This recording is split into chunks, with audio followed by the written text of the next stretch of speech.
चुनाव की दृष्टि से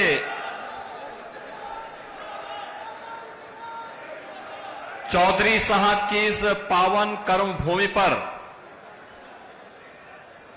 बड़ौत की इस सभा, चुनावी सभा जो चुनाव के अंतिम दौर में होती आई थी, आज इस चुनावी सभा में यहां पर उपस्थित हैं राष्ट्रीय लोकदल के अध्यक्ष माननीय चौधरी जयंत जी, प्रदेश सरकार के हमारे मंत्री श्री अनिल कुमार जी, श्री केपी मलिक जी, राष्ट्रीय लोकदल के महिला विंग के प्रभारी श्रीमती चारू चौधरी जी, जिनका भाषण आपने अभी सुना। और देखो, आप सबके लिए, जितने भी यहां पे बड़े चौधरी हैं, इन सबके लिए खतरे की घंटी भी है। अब की महिलाएं आगे आ जाएंगे तो आपको खेतों तक ही सीमित रहना पड़ेगा।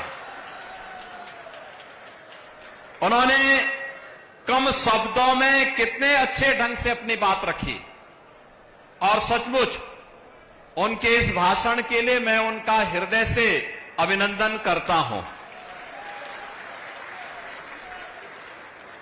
मंच पर उपस्थित भारतीय जनता पार्टी के जिला के अध्यक्ष श्री वेदपाल उपाध्याय जी, राष्ट्रीय लोकदल के जिला के अध्यक्ष रामपाल जी, लोकसभा के प्रभारी डॉक्टर अशोक नागर जी, भारतीय जनता पार्टी के प्रदेश के मंत्री और प्रभारी बागपत चंद्रमोहन जी, लोकसभा के संयोजक पूर्व विधायक जितेंद्र सतवाई जी, सह प्रभारी उमेश राणा जी, सूरजपाल गुजर जी, माननीय विधायक योगेश धामा जी, माननीय विधायक अजय कुमार जी, हमारे सभी माननीय विधायकगण और भारतीय जनता पार्टी लोकदल के हमारे अत्यंत लोकप्रिय प्रत्याशी डॉक्टर राजकुमार सांगवान जी और उपस्थित बागपत लोकसभा क्षेत्र से जुड़े हुए सभी उपस्थित भाइयों और बहनों, आज यहां पर लोकसभा चुनाव के द्वितीय चरण में हम सब यहां लोकदल के प्रत्याशी डॉक्टर राजकुमार सांगवान के पक्ष में आप सबसे अपील करने के लिए आए हैं। बहनों और भाइयों, डॉक्टर राजकुमार सांगवान को जयंत चौधरी जी ने प्रत्याशी बनाकर के एक विरासत को बड़ी मजबूती प्रदान की। किसानों के मसीहा चौधरी चरण सिंह जी ने जिन मूल्यों और जिन आदर्शों के लिए राजनीति की थी, उन मूल्यों और आदर्शों के लिए पूरे समर्पित भाव के साथ पिछले 6 दशक से लगातार आपकी सेवा में तन से, मन से, मनसा वाचा कर्मणा लग करके उन्होंने जो कार्य किया था, जो उनका समर्पण था, आज उस समर्पण के कारण जयंत चौधरी जी ने उन्हें एनडीए के प्रत्याशी बना करके एक सामान्य कार्यकर्ता का सम्मान किया है, एक सामान्य किसान का सम्मान किया है। और सचमुच इसके लिए प्रधानमंत्री मोदी जी और चौधरी जयंत जी को मैं हृदय से धन्यवाद देते हुए, आप सबके प्यार के लिए, जो स्नेह आपका डॉक्टर राजकुमार सांगवान जैसे कार्यकर्ताओं को मिल रहा है, इसके लिए भी मैं आप सबका हृदय से आभार व्यक्त करता हूं, धन्यवाद देता हूं। बहनों और भाइयों, जब चौधरी साहब का नाम भारत रत्न के लिए आया, हम सबका हृदय गदगद हो गया, क्योंकि एक किसान का सम्मान था। हमारे अन्नदाता किसान का सम्मान होगा तो देश समृद्धि के नए सोपान को प्राप्त करेगा। और चौधरी साहब पहले राजनेता थे देश के, जिन्होंने कहा था भारत की समृद्धि का मार्ग गांव के खेत और खलिहान से होकर के जाता है, और अन्नदाता किसान की आवाज देश की संसद में और प्रदेशों की विधानसभाओं में गूंजी थी।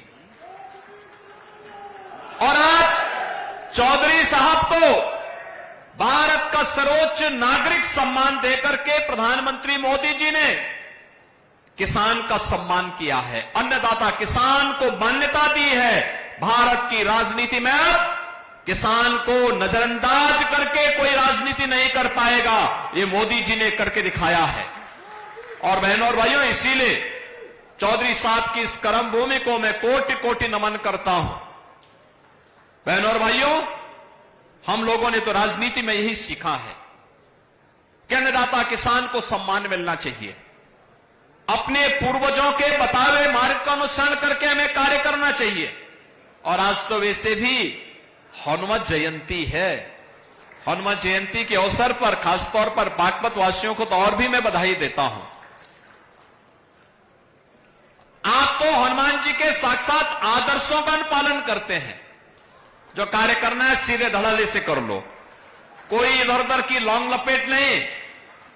और मुझे लगता है ये जो बागपत की पहचान है, किसी के प्रति राग द्वेष नहीं, मजबूती के साथ मूल्यों और आदर्शों के लिए सम विषम परिस्थितियों में लड़ना, कार्य करना, अपने नेता के साथ मजबूती के साथ खड़ा होकर के लड़ना, कार्य करना, बहनों और भाइयों, ये बहुत मजबूत स्थिति है, अच्छी बात है।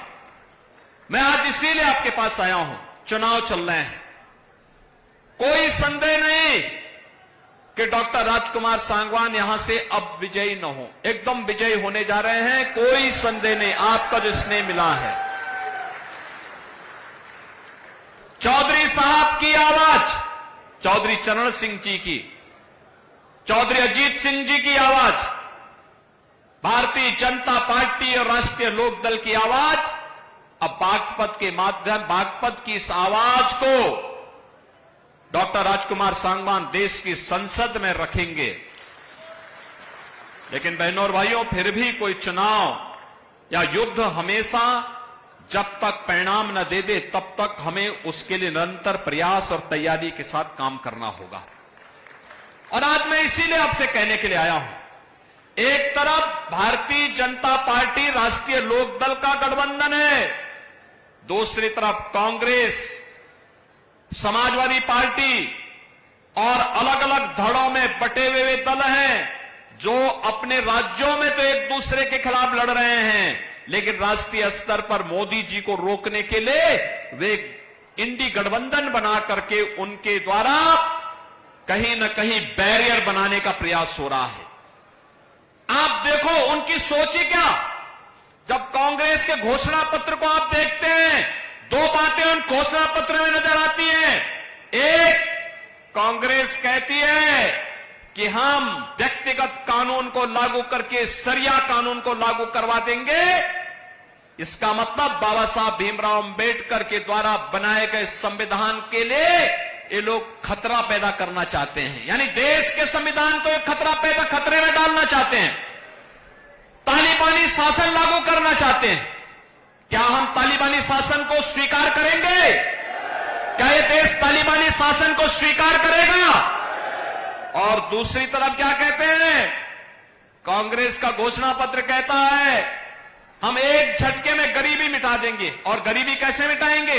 यानी आपकी संपत्ति को हड़प करके बेटी और माताओं के, बहनों के जो उनके गहने होंगे उनको ये लोग जब्त करवाने की साजिश रच रहे हैं। यानी देश को तो इन्होंने 60 दशक 6 दशक तक लूटा, और अब कह रहे हैं कि हर संपत्ति पर ये लोग डकैती डाल करके उसको जबरदस्ती अपने कब्जे में ले लेंगे और फिर उसका बंदर बांट करेंगे। क्या आप स्वीकार करेंगे कांग्रेस की उसी चेष्टा को? बहनों और भाइयों, सही मायने में अगर आपने देखा है, जो नारा दादी ने दिया वही आज तोती की तरह पोता भी वही रट रगाई बैठा हुआ है। गरीबी हटाएंगे। अरे कब गरीबी हटाएंगे? 65 वर्षों तक शासन करने का अवसर मिला, तब तो कुछ नहीं कर पाए। और आज जब सत्ता से बेदखल भारत की जनता जनार्दन ने कर दिया है, अब उनको फिर गरीबी हटाने की बात नजर आ रही है। बहनों और भाइयों, मैं इसीलिए कहने के लिए आया हूं, गरीबी सही मायने में किसी ने हटाई है और उसको हटाने का कार्य किया है। ये केवल आंकड़े नहीं, हकीकत है कि 25 करोड़ लोग गरीबी रेखा से उभरे हैं, शानदार जीवन जीने का काम कर रहे हैं। और आज इसी का परिणाम है 80 करोड़ लोगों को राशन की सुविधा का लाभ 4 वर्ष से लगातार प्राप्त हो रहा है। बहनों और भाइयों, 60 करोड़ गरीबों को देश के अंदर 5 लाख रुपए की आयुष्मान भारत में स्वास्थ्य बीमा का कवर मिल रहा है। और उत्तर प्रदेश में तो हमने व्यवस्था बनाई कि हमारा कोई विधायक, कोई पदाधिकारी या पीड़ित भी अगर बीमार है और मुझे एक पत्र भेज देता है तो मैं सीधे जनधन अकाउंट में उसका पैसा भेज देता हूं, कहता हूं भाई उपचार कराओ, चिंता पैसे की मत करना, परिवार के ऊपर बोझा मत आने देना, उसकी जिम्मेदारी हम लोग लेंगे। आखिर हम सत्ता में बैठ के क्या कर रहे हैं?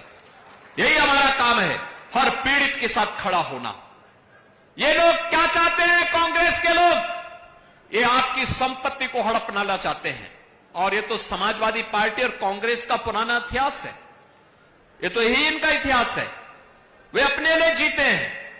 आप देखिए, यही उदाहरण है जब राष्ट्रीय लोकदल को अवसर मिला, उन्होंने राजकुमार सांगवान को बागपत जैसी प्रतिष्ठित सीट पर, जो चौधरी साहब की कर्मभूमि है, वहां पर उन्होंने अपना प्रत्याशी बनाया। और समाजवादी पार्टी को अवसर मिला तो समाजवादी पार्टी ने क्या किया? अपने ही परिवार के सभी लोगों को टिकट दे दिया, किसी बाहरी व्यक्ति को नहीं दिया, सारे टिकट अपने परिवार के लोगों को। बहनों और भाइयों, मैं इसीलिए कहने के लिए आया हूं आपसे, 50 करोड़ गरीबों के जनधन अकाउंट खुल गए, 12 करोड़ किसानों को प्रधानमंत्री किसान सम्मान निधि का लाभ मिल रहा है, 12 करोड़ गरीबों के घर में शौचालय बन गए, 10 करोड़ गरीबों के घर में उज्ज्वला योजना के रसोई गैस के सिलेंडर पहुंच गए, 4 करोड़ गरीबों के मकान बन गए और अगले 5 वर्ष में 3 करोड़ अन्य गरीबों के मकान बनने हैं। इसके लिए अभी से घोषणा हो गई है। बहनों और भाइयों, हर घर नल की योजना हो या फिर हर व्यक्ति को सुरक्षा की गारंटी। याद करिए, पहले देश के अंदर जहां कहीं भी विस्फोट हो जाता था, आतंकी विस्फोट होता था, निर्दोष लोग मारे जाते थे, सुरक्षा बलों के जवान शहीद होते थे। और अब तो जोर से पटाखा भी फट जाए ना तो पाकिस्तान सफाई देता, कहता नहीं मैंने नहीं किया है, क्योंकि उसे मालूम है कि अगर उसने कुछ किया तो फिर उसको लेने के देने पड़ जाएंगे, जान बचानी मुश्किल हो जाएगी अब, क्योंकि अब एक मजबूर नहीं मजबूत सरकार है मोदी जी के नेतृत्व में। और इसलिए बहनों और भाइयों, हम सब आपसे अपील करने के लिए आए हैं, एक ही अपील है, यह देश आपका है, जीवन आपका है, सुरक्षा आपकी है और वोट भी आपका है। वोट गलत जगह जाएगा, आतंकवाद का पुराना दौर लेके आ जाएगा। वोट गलत जगह जाएगा तो माफिया राज और आतंकवाद फिर से लेके आ जाएगा। वोट गलत जगह जाएगा, किसानों और गरीबों के हकों पर फिर डकैती पड़ेगी। वोट गलत जगह जाएगा तो बेटी और व्यापारी फिर असुरक्षित होगा। लेकिन वोट आपने भारतीय जनता पार्टी और सहयोगी दलों को दिया तो यह आतंकवाद को तो सीमा पार ही निपटा देगा और माफिया और अपराधियों को उसकी माद में घुस करके भी राम नाम सत्य की यात्रा में भेजने का काम भी करेगा। गरीब और किसान के हक पर, नौजवान के हक पर कोई डकैती नहीं डाल पाएगा, बेटी और व्यापारी की सुरक्षा में कोई सेंध नहीं लगा पाएगा। और यही गारंटी एनडीए आपको देने के लिए आया है, भारतीय जनता पार्टी राष्ट्रीय लोकदल का गठबंधन देने के लिए आया है। और यही चौधरी चरण सिंह जी का आदर्श भी हम सबके लिए है। और बहनों और भाइयों, इसीलिए हम लोग आए हैं कि जब नल चलेगा तो ही कमल खिलेगा, और इसीलिए नल चलाने के लिए ही हम लोग आए हैं बागपत लोकसभा सीट पर नल पर हमें वोट देना है। ये हैंडपंप, यहां पर राष्ट्रीय लोकदल का चुनाव चिन्ह है। आप सभी सहमत हैं? सभी सहमत हैं? सभी लोग सहमत हैं ना? इस वोट की कीमत को समझना है। और जो यहां पे चारू जी ने कहा, याद रखना, याद रखना, घर गृहस्थी, खेती बाड़ी देश से बढ़कर के नहीं है। हमारे लिए सबसे पहला मेरे देश है। मेरा देश सुरक्षित रहेगा तो हम सुरक्षित रहेंगे, मेरा देश समृद्ध होगा तो हम भी समृद्ध होंगे। इस भाव के साथ हमें कार्य करना है। इसी के लिए चौधरी चरण सिंह जी ने जीवन जिया था। और बहनों और भाइयों, मैं भी इसीलिए आपके पास आया हूं, आपसे कहने के लिए, मैं ये कहने के लिए आया हूं आपसे कि देश के लिए हमें वोट करना है। वोटिंग होनी है, अच्छी वोटिंग होनी चाहिए। पहले मतदान और फिर जलपान। सहमत हैं? सभी लोग सहमत हैं? सभी सहमत हैं? डॉक्टर राजकुमार सांगवान को भारी बहुमत से विजयी बनाएंगे। अब चुनाव प्रचार कल सायंकाल बंद हो जाना है 6 बजे। परसों केवल 1 दिन का समय मिलेगा। अब ये जो 2 दिन, कल और परसों 2 दिन का समय है, घर घर आप जाएंगे, नल का समर्थन करेंगे, राष्ट्रीय लोकदल और भाजपा के प्रत्याशी राजकुमार सांगवान को भारी बहुमत से विजयी बना करके देश की संसद में भेजेंगे। चौधरी साहब की इस विरासत को मजबूती प्रदान करेंगे।